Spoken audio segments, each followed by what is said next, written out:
Have you ever wondered what really separates the people who are just good at what they do from the ones who become legends? Well, today we're going to dive into this one kind of uncomfortable but really powerful trait that seems to fuel all of them. So let's just ask the big question straight up. What's the real secret to success? I mean, is it talent? Is it luck? Hard work? Yeah, sure, all that helps. But what if I told you it's something else? Something a little more, I don't know, unhinged?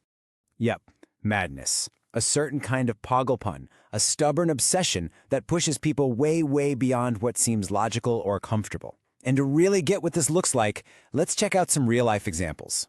To really understand this whole madness thing, let's start with a guy you've probably heard of, Elon Musk. He is a perfect modern case study in what it means to just operate on a completely different wavelength than everybody else. Okay, just imagine this for a second. After selling one of his first companies, Musk gets a payout of over 1,000 crore rupees. Now, what would a normal person do with that kind of money? Buy a mansion, right? Maybe a couple of supercars, a private island. You'd be set for life. But Musk, he did something only a so-called madman would do. He took every single penny and poured it all back into new, even riskier ventures, like SpaceX and Tesla. And get this, he was living on rent. While everyone else would be planning a life of luxury, he was busy planning how to get humans to Mars. That right there is the first sign of this productive madness. Now, this kind of madness, it usually doesn't show up alone. It's almost always paired with an equally powerful trait, a stubborn refusal to accept defeat.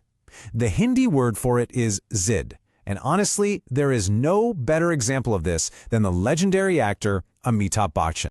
Before he became the superstar we know, his entire journey was just defined by failure. I mean, he was rejected by radio stations because they thought his voice was too heavy. And then, once he finally broke into films, he delivered 17 flop movies in a row. Most people would have packed it in and gone home long before that. But he didn't quit. His Zid just wouldn't let him. He stubbornly kept going, film after film, until he finally landed his first massive hit, Zanjeer.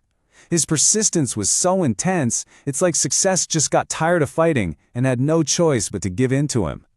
So when you mix that madness with that stubbornness, you get something else, an almost superhuman level of focus. Let's take the story of cricketer Virat Kohli, which is just a true display of pogglepun for the game. It was back in 2006. Kohli was playing a really important match. On day one, he's at the crease 40 not out. That same evening, he gets the devastating news that his father has passed away. Everyone, his coach included, assumed he'd go home. But the next morning, he was right back on the pitch, bat in hand. He went on to score a century and win the match for his team, and only then did he leave for the funeral. That is a level of focus that is just born from pure obsession. That kind of focus in the face of tragedy, it's incredible. But what happens when that pain isn't just an obstacle to overcome, but it becomes the actual fuel for an impossible task?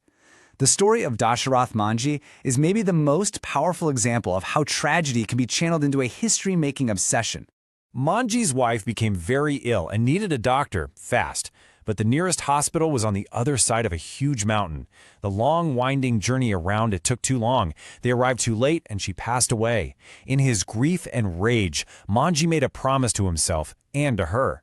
I mean, just try to wrap your head around the sheer scale of this. The obstacle was a literal mountain. His tools? A single hammer and one chisel. For 22 years, day in and day out, he just chipped away at that rock until he had carved a road right through it.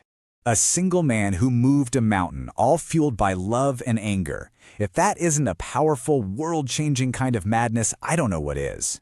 And the crazy part is this isn't just some isolated story. It's part of a pattern you see again and again. See, these stories aren't just random, one-off incidents. When you really start to look at the people who have shaped our world, you find this same common thread of hungry, stubborn, and slightly mad persistence running through all their stories. Thomas Edison failed 1,000 times before he finally invented the light bulb. Colonel Sanders got rejected over 1,000 times at age 65 before someone finally bought his chicken recipe. From Bill Gates and Steve Jobs building empires out of their garages to Jamsetji Tata building the iconic Taj Hotel just because he was denied entry to another one, the story's always the same. They were all driven by an unreasonable obsession. So what is this mindset, really? It's like this constant hunger that never gets satisfied.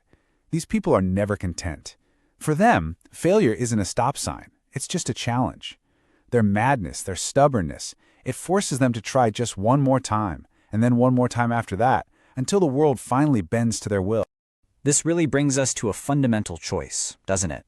It's the path of being normal versus the path of the abnormal, the ones who actually embrace this so-called madness. The difference in mindset is just so clear. Normal people look for jobs. These mad people create them. While other people are planning their next vacation, these folks are planning empires. Normal people are stopped by the fear of failure. These people are actually fueled by it. So when you boil it all down, this is what it comes to. It is precisely this stubbornness, this madness, that acts as the trigger.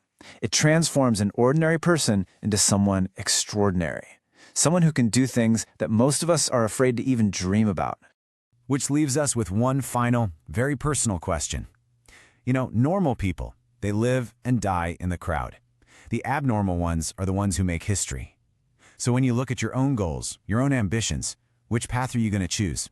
Will you be normal, or will you dare to be a little bit mad?